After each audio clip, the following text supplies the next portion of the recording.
lema, o nome da nossa coligação é o Brasil Pode Mais, porque isso é o que a gente realmente acredita. É verdade que o Brasil melhorou nos últimos anos? Melhorou. Nos últimos 20 anos. Melhorou desde que a gente conseguiu derrotar a inflação, que para aquela minha idade parecia uma coisa impossível. A gente já convivia com isso assim, naturalmente. No fim do mês o dinheiro valia menos do que no começo do mês, né? Os preços aumentavam.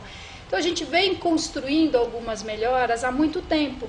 A estabilidade política, a estabilidade econômica, e hoje a gente pode colher os frutos de medidas tomadas em governos anteriores. Isso é muito importante reconhecer e é muito desonesto não reconhecer.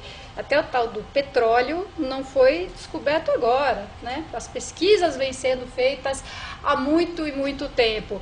A crise que a gente enfrentou agora em condições melhores do que outros países também se deve a medidas tomadas antes, tomadas no governo Fernando Henrique. Então algumas coisas melhoram agora em consequência de sementes plantadas lá atrás. Outras coisas melhoram sem muita relação com a atividade do governo propriamente. Coisas que antes eram caríssimas, objetos de luxo, hoje custam muito mais barato por causa da tal da globalização, por causa da abertura do mercado, por causa até da privatização de alguns serviços, como a telefonia. Então hoje é muito barato comprar celular, não porque o governo atual assim providenciou, mas porque o celular ficou mais barato no mundo inteiro. Então a gente tem alguns objetos de conforto hoje, porque o mundo todo mudou. Ao mesmo tempo, algumas melhoras que dependem exatamente de uma ação forte do governo não aconteceram. Recentemente foram divulgados dados da pesquisa sobre saneamento básico. E aí parece até piada, que todo mundo tem telefone celular, mas 50 milhões de pessoas não têm acesso à água encanada, não têm acesso a tratamento de esgoto. Quer dizer, essa é uma ação do governo. Nisso o Brasil teria que ter melhorado por obra e competência do governo federal. Essa mesma pesquisa mostrou índices de analfabetismo inaceitáveis. A gente não pode conviver com isso naturalmente.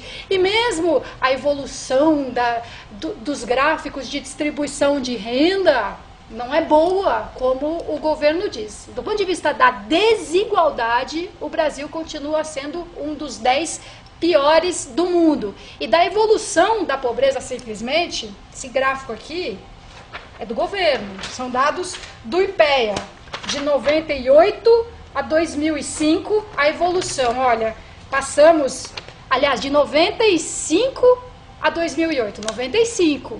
Não é nem desse governo só essa evolução, mas passamos de 66,7 milhões de pessoas vivendo na pobreza absoluta, uma coisa absurda, que era o número em 95, para 53,9 milhões de pessoas vivendo na pobreza absoluta, o que continua sendo uma coisa absurda.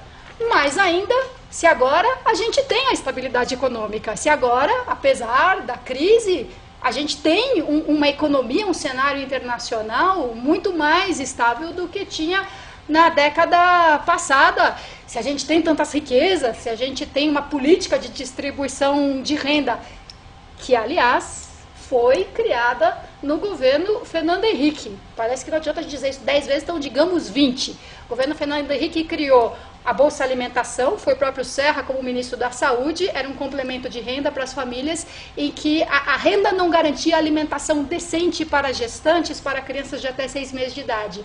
E o Paulo Renato, ministro da Educação, criou a Bolsa Escola, um reforço na renda também, com a contrapartida necessária de que as crianças estivessem matriculadas da escola para incentivar a universalização da escolarização naquela época. O governo Lula, depois de lançar o Fome Zero, e que chegou muito longe do zero, resolveu reunir programas antigos do Fernando Henrique e lançar a Bolsa Família. E mesmo com todo esse investimento e toda essa propaganda, a gente continua ainda muito abaixo do que precisa almejar para ser um país realmente justo e igualitário. E a gente acredita que o Serra é capaz de finalmente virar essa página que a gente espera há tanto tempo. Então, saia com esses argumentos por aí. Muitas vezes essa visão do Brasil não é só nossa aqui, do time 45. Muita gente tem essa mesma visão e encontra a gente na rua com uma camiseta do Serra e fala: ai, vocês têm que ganhar essa eleição. Vocês não podem deixar eles ganharem a eleição. Eu não deixar? Todos nós somos milhões de eleitores do Serra no Brasil e todos nós temos poder de influência com os amigos, com a família, com os conhecidos. Dá para puxar conversa, dá para ouvir uma história meio mal contada e falar: peraí, não é bem isso, não é nada disso. Mas se você não tem essa facilidade, esse desprendimento, às vezes basta isso aqui, ó. Veste uma camiseta, coloca um adesivo no seu carro, coloca uma bandeira na janela da sua casa e você está, às vezes, dando confiança, até segurança para uma outra pessoa assumir o seu voto no Serra também e com isso ajudar a gente a fazer campanha. Vamos juntos, somos muitos!